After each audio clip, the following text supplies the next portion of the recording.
کاروباری حضرات بعض اوقات اس طرح کے وظائف پوچھتے ہیں کہ کوئی ایسا وظیفہ بتائیں جس میں کاروبار میں برکت بھی ہو، ناگہانی آفتوں مصیبتوں سے ہم محفوظ ہو جائیں، ہماری کوئی پروٹیکشن ہو جائے۔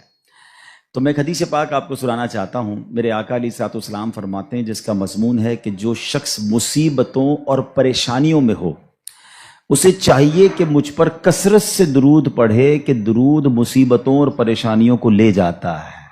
یعنی اگر کسی بھی تکلیف میں ہیں، اگر آپ چاہتے ہیں کہ وہ تکلیف، چاہے وہ بیماری ہے، چاہے وہ بزنس کی پرابلم ہے، واٹ ایور کلیمٹی اور پرابلم یو ہیو، درود پاک وہ وظیفہ ہے جو مشکلوں کو آسان کرنے والا وظیفہ ہے۔ اچھا، پھر اگر بینیفیشل کی بات کریں، ہم کاروباری لوگ ہیں، ہم ملٹیپلیکیشن آف بزنس کو غور کر رہے ہوتے ہیں کہ یار کدھر سرمایہ لگائیں یا کدھر سے آسانی کے ساتھ جو ہے وہ منافع کمایا جا سکے۔ تو نبی پاک علیہ الصلوۃ والسلام کی حدیث کا خلاصہ ہے کہ میرے آقا فرماتے ہیں جو ایک بار درود پاک پڑھتا ہے اللہ اس پر اپنی 10 رحمتیں نازل فرماتا ہے، جو 10 بار درود پاک پڑھے اس پر 100 رحمتیں نازل فرماتا ہے، اور فرمایا جو 100 بار درود پاک پڑھے اللہ کریم اس کی دونوں آنکھوں کے درمیان یہ لکھ دیتا ہے، یعنی لکھ دیا جاتا ہے کہ یہ بندہ نفاق اور جہنم کی آگ سے آزاد ہے، اور اسے قیامت کے دن شہیدوں کے ساتھ رکھا جائے گا۔ اب مجھے بتائیں، ہر درود پر ملٹیپلائی بائی 10 رحمتیں۔ اب میں اگر گھر سے نکلتا ہوں، فیکٹری پہ جا رہا ہوں، آفس پہ جا رہا ہوں، اور درود پاک پڑھ کے جا رہا ہوں اور پڑھتا ہوا جا رہا ہوں، تو پروٹیکشن کتنی خوبصورت ہے کہ مجھ پر ہر وقت رحمتیں برس رہی ہیں۔ اور اگر کم از کم 100 بار دن میں درود پاک پڑھ لے تو یہ انعام کیا کم ہے کہ جہنم کی آگ سے بچ جائیں اور قیامت کے دن شہیدوں کے ساتھ حشر ہو جائے۔ تو اللہ مجھے بھی آپ کو بھی فضول کاموں سے بچ کر کثرت سے درود پاک پڑھنے کی توفیق عطا فرمائے۔ آئیے محبت سے درود پاک پڑھ لیں۔ صلو علی الحبیب صلی اللہ تعالی علی محمد صلی اللہ علیہ وسلم۔ بخاری شریف کی حدیث سے میں آج اپنے اس ٹاپک کا آغاز کروں گا۔ جو ٹاپک میں نے چوز کیا ہے، جیسے آپ یہ واقعہ سن لیں گے تو پھر انشاءاللہ مزید ایلوبریٹ کرنا آسان ہو جائے گا۔ اور یہ واقعہ ہے حضرت معرور بن سوید رحمۃ اللہ تعالی علیہ۔ کہتے ہیں ایک مرتبہ مجھے صحابی رسول حضرت ابو ذر غفاری رحمۃ اللہ تعالی علیہ رضی اللہ تعالیٰ عنہ کی زیارت ہوئی، اور میں نے دیکھا کہ آپ کے ساتھ آپ کا ایک غلام ہے، مگر دونوں نے بڑا یونیک لباس پہنا ہے۔ یعنی لباس یہ تھا کہ 2 چادریں پہنتے تھے اس زمانے میں لوگ، جیسے ہم احرام پہنتے، نارملی یہ نارمل لباس بھی ہوتا تھا لوگوں کا۔ تو دیکھا کہ ایک نیچے کی چادر حضرت ابو ذر غفاری نے بڑی قیمتی پہنی ہے، اور جو اوپر چادر پہنی ہے وہ بڑے نارمل سے کپڑے کی پہنی ہے۔ مگر آپ کے ساتھ جو آپ کا غلام تھا، ایگزیکٹلی اس نے بھی ایسا ہی لباس پہنا کہ ایک چادر بڑی قیمتی، ایک چادر بڑی نارمل۔ تو وہ کہتے ہیں، میں نے کہا حضرت یہ آپ کیسا دونوں لباس پہن کے گھوم رہے ہیں؟ آپ آقا ہیں، آپ دونوں چادریں قیمتی پہن لیتے، غلام دونوں نارمل سی چادریں پہن لیتا۔ غلام اور آقا میں فرق بھی ہو جاتا اور پراپرلی ڈریسڈ اپ بھی ہو جاتے آپ۔ پیسے تو آپ نہیں لگائے نا، مطلب خریدا تو آپ نے۔ تو یہ کیسا طریقہ ہے کہ ایک چادر نارمل اور ایک چادر قیمتی؟ تو حضرت ابو ذر غفاری رضی اللہ تعالیٰ نے جو جواب دیا، that is actually my topic of today's speech۔ وہ کہتے ہیں کہ بات یہ ہے کہ جب میں نیا اسلام لایا تھا، اب یہ جو واقعہ میں سنانے جا رہا ہوں نا، اگر اس کو پراپرلی سنے تو رونگٹے کھڑے کر دیتا ہے۔ وہ کہتے ہیں کہ میرے ساتھ معاملہ جو تھا وہ ایک غلام سے میری بحث ہو گئی، جو غلامی سے تو آزاد ہو گئے تھے، مگر وہ ایکچولی ہی belongs to the Ghulam family, کیونکہ وہ آزاد ہوئے تھے، حبشی تھے، افریقن تھے، اور وہ کوئی اور نہیں، وہ حضرت بلال حبشی تھے۔ وہ کہتے کہ میری کسی بات پہ بحث ہو گئی، میں بھی نیا مسلمان ہوا تھا، ظاہر ہے صحابہ کرام بھی ایک پوری تربیت کے دور سے گزرے ہیں نا۔ تو کہتے بحث ہوئی تو میری زبان سے نکل گیا کہ اے کالی ماں کے بیٹے، میں نے حضرت بلال کو یہ کہہ دیا۔ حضرت بلال حبشی بہت دل برداشتہ ہوئے، نبی پاک علیہ الصلوۃ والسلام کی بارگاہ میں چلے گئے، کہتے یا رسول اللہ، ابو ذر غفاری نے مجھے ایسا کہا ہے۔ اب نبی پاک علیہ الصلوۃ والسلام اس میں بہت زیادہ، جس کو کہتے ہیں نا کہ پیارے آقا کے چہرے کا رنگ متغیر ہوا، آپ نے فیل کیا، اور آپ نے فرمایا یا ابا ذر انک امرؤ فیک جاہلیہ، اے ابو ذر تمہارے اندر اب بھی جاہلیت والا اثر باقی ہے۔ اب آگے نبی پاک نے جو فرمایا ذرا غور سے سنیے گا، یہ ہم سب کے لیے بڑے سنہرے الفاظ ہیں۔ فرمایا جو تمہارے خادم یا غلام ہیں یہ تمہارے بھائی ہیں، اللہ پاک نے انہیں تمہارے ماتحت کر دیا ہے، پس جو کوئی کسی بھائی کا ماتحت ہو اسے چاہیے جو خود کھاتا ہے وہ اپنے ماتحت کو کھلائے، جو خود پہنتا ہے وہی ماتحت کو پہنائے۔ اب وہ اس کے بعد ہوا کیا؟ حضرت ابو ذر دیکھیں، اس مسٹیک ہونا اور ہے، اور اس مسٹیک کی بھرپائی کرنا، اس کو ریئلائز کرنا، اس تربیت کو اپنے اندر امپلیمنٹ کرنا کیا تھا۔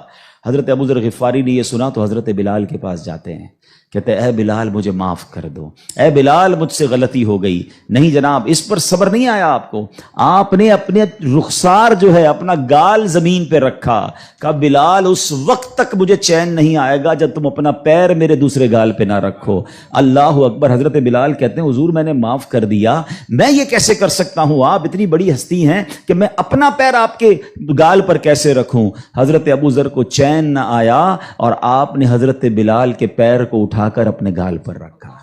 یعنی معافی بھی مانگی تو تاریخ کی کیسی معافی مانگی، اور اس کے بعد کہتے ہیں بس اس کے بعد میں نے سوچ لیا کہ اپنے ہر غلام کے ساتھ، اپنے ہر ماتحت کے ساتھ میں نے یکساں سلوک کرنا ہے، جیسا میں نے لباس پہنا ہے ویسا میں نے اسے لباس پہنایا ہے۔ اب try to understand the difference between those times, اس وقت اور آج کے وقت میں فرق ذرا سمجھیے گا۔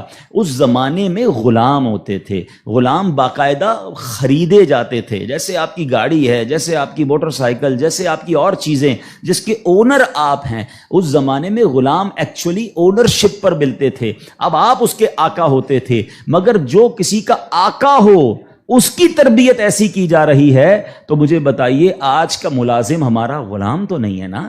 آج تو ہم نے اس سے ایک وقت کا اجارہ کیا ہے کہ جناب آپ 8 گھنٹے کے لیے میرے پاس آئیں گے اور پرٹیکولرلی یہ کام کریں گے، جو کام دیا میں اس سے وہ کام لے سکتا ہوں، نہ میرا وہ زر خرید غلام ہے، شام کو جا کر وہ کچھ بھی کرے اس کا میرا کوئی کانٹریکٹ ہی نہیں ہے۔ مگر اس کے باوجود جو آج ملازمین کے ساتھ سلوک کیا جاتا ہے، غلام کے ساتھ اچھا سلوک کرنے کا اسلام درس دیتا ہے، تو ملازمین کے ساتھ تو اس سے بڑھ کر اچھا سلوک کرنا ہوگا نا، کیونکہ وہ تو غلام بھی نہیں ہے۔ مگر آج غریب ملازمین کے ساتھ جس طرح بعض لوگ بیہیو کرتے ہیں، میں ایسا نہیں کہتا کہ سارے لوگ کرتے ہیں، ماشاءاللہ کچھ ہم نے دیکھا، چاہے وہ فیکٹری اونرز ہوں یا مالکان ہوں کاروبار کے، وہ بچوں جیسا سلوک کرتے ہیں، اور کرنا بھی یہی چاہیے۔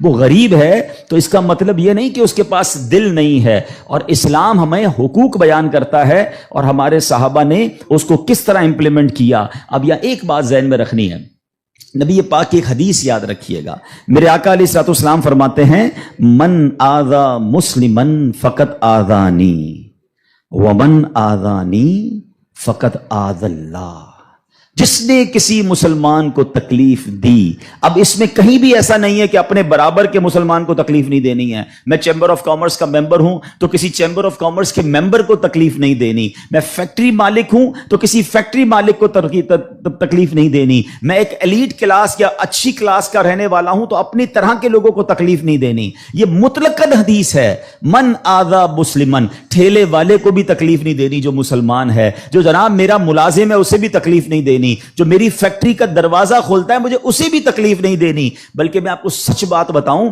یہ وہ لوگ ہوتے ہیں کہ جن کے ساتھ اچھا سلوک کر کے ہم اپنے رب کو بہت راضی کر سکتے ہیں۔ اب ایک اور واقعہ سنیے، اور سبحان اللہ یہ واقعہ بھی حضرت بلال حبشی ہی سے ریلیٹ کرتا ہے۔ اب آپ ایک اور بات سمجھیے، حضرت بلال حبشی کا بیک گراؤنڈ کیا تھا؟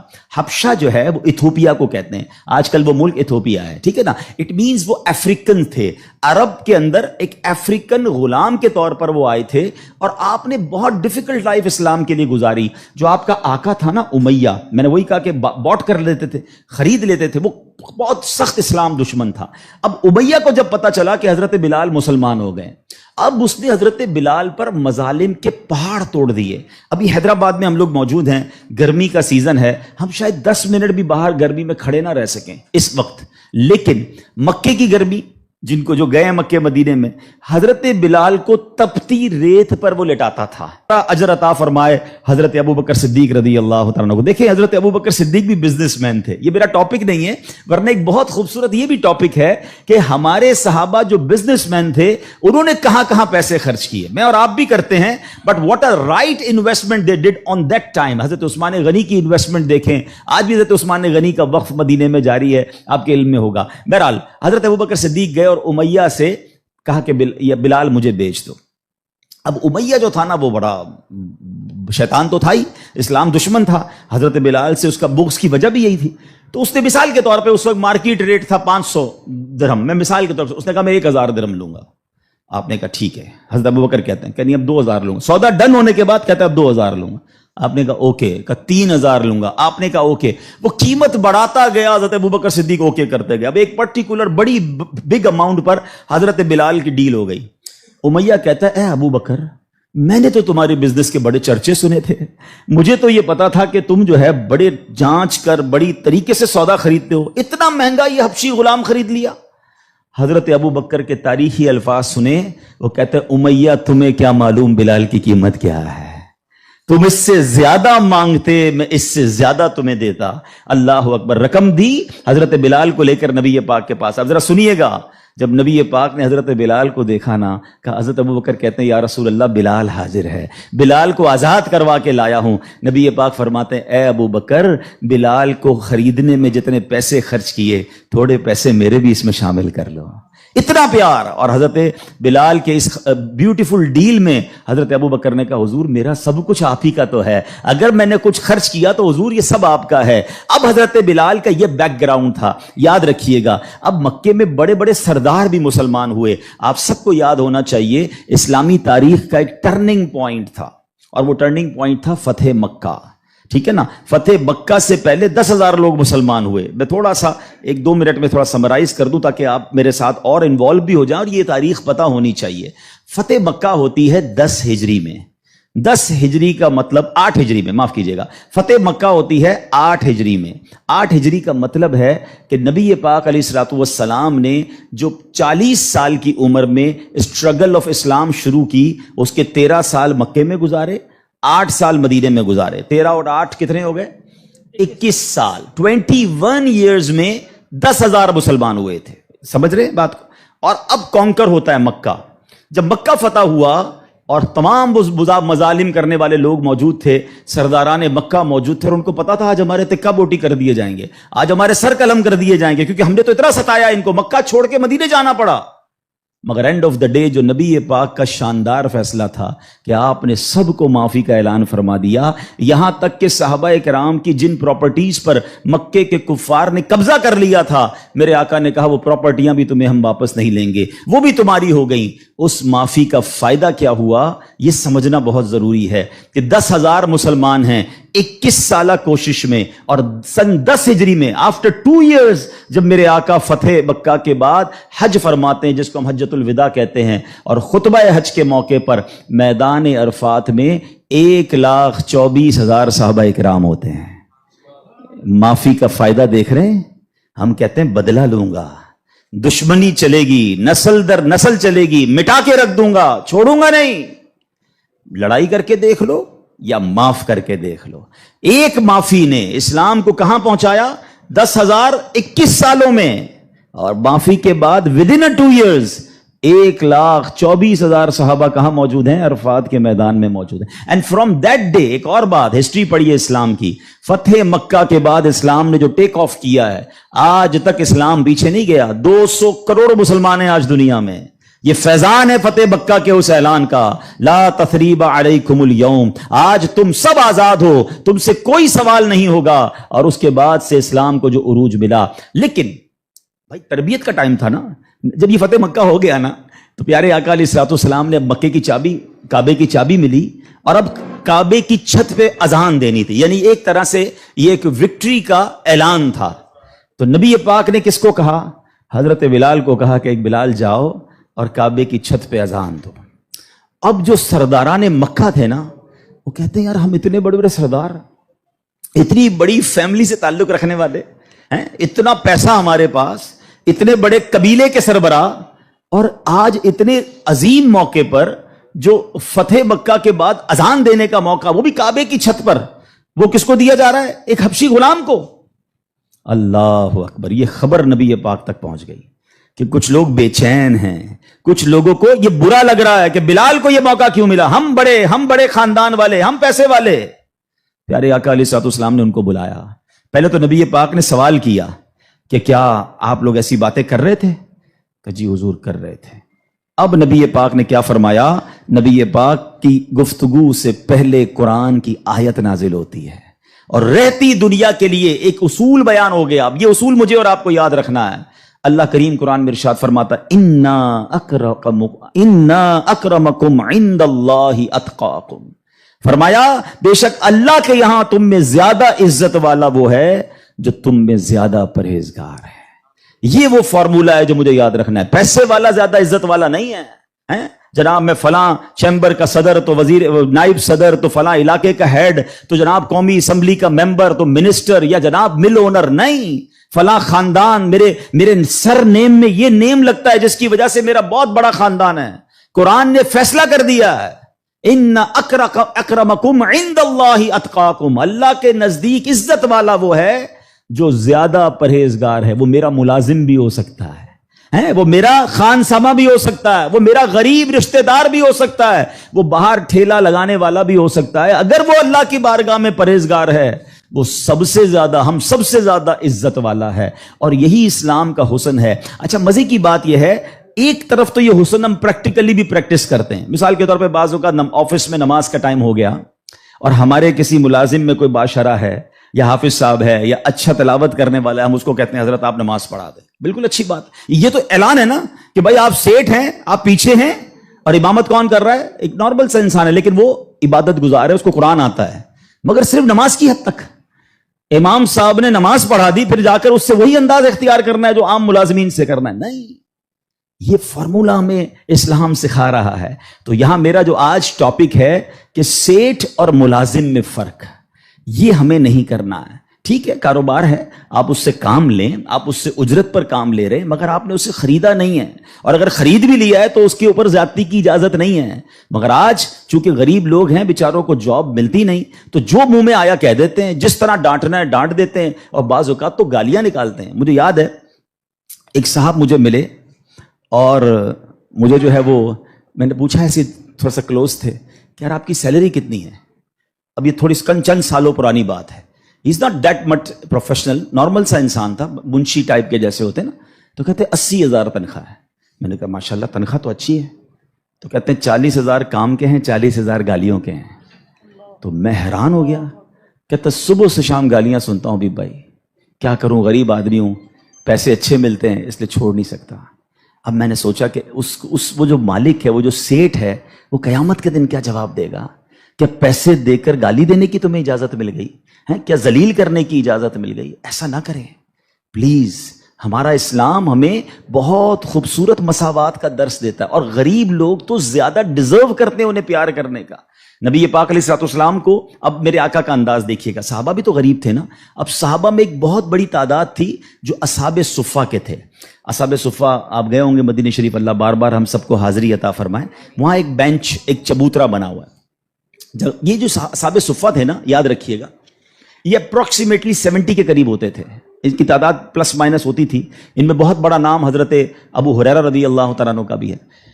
یہ صحابہ اتنے غریب تھے کہ ان کے پاس گھر نہیں ہوتا تھا، ان کے پاس پہننے کے لیے پورے کپڑے بھی نہیں ہوتے تھے، ایک لباس، ایک چادر پہن کے بعض اوقات بیٹھے ہوتے، مگر شوق کیا تھا کہ علم دین سیکھنا ہے، نبی پاک علیہ الصلوۃ والسلام سے تربیت لینی ہے۔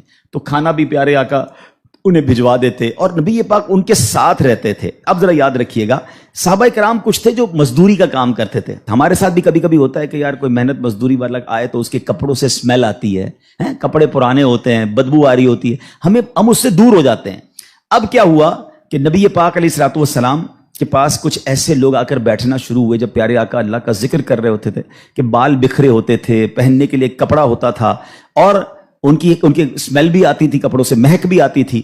تو نبی پاک علیہ الصلوۃ والسلام نے فرمایا الحمدللہ الذی جعل فی امتی من امری ان اصبر نفسی معہم، سب تعریف اللہ پاک کے لیے ہیں جس نے میری امت میں ایسے لوگ پیدا فرمائے جن کے ساتھ اپنی جان مانوس رکھنے کا مجھے حکم دیا گیا ہے۔ اور یہ حکم اللہ نے قرآن مجید فرقان حمید میں دیا، وَاصْبِرْ نَفْسَكَ مَعَ الَّذِينَ يَدْعُونَ رَبَّهُمْ بِالْغَدَاةِ وَالْعَشِيِّ يُرِيدُونَ وَجْهَهُ، اور اپنی جان کو ان لوگوں کے ساتھ مانوس رکھ جو صبح و شام اپنے رب کو پکارتے ہیں، اس کی رضا چاہتے ہیں، غریب ہیں مگر نیک ہیں، اللہ کی رضا چاہتے ہیں، ذکر الہی کرتے ہیں۔ آقا فرماتے نبی پاک ان مزدوروں کے ساتھ بیٹھ جایا کرتے تھے، اور آج بعض اوقات ہم اپنے ساتھ ایسے لوگوں کو بٹھانا پسند نہیں کرتے، بہت معذرت کے ساتھ۔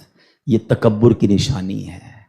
تکبر کہتے ہی تو اسی کو ہے نا، کہ اپنے سے کسی کو ذلیل سمجھنا، اور try to understand the severity of proud. یہ جو تکبر ہے نا، یہ اتنا خطرناک گناہ ہے کہ سب سے پہلے تو یہ سمجھیے کہ کائنات میں سب سے پہلا گناہ کیا ہوا تھا؟ تکبر ہوا تھا اور حسد ہوا تھا۔ یہ اتنے پرانے گناہ شیطان نے کیا تھا۔ شیطان کوئی پہلے سے ہی اللہ کا نافرمان نہیں تھا، 40,000 سال اس نے عبادت کی، جنت کا خزانچی تھا، فرشتوں کا استاد تھا، معلم الملکوت تھا۔ once in a lifetime he did proud، ایک بار تکبر کیا، حضرت آدم کو سجدہ کرنے سے انکار کیا نا،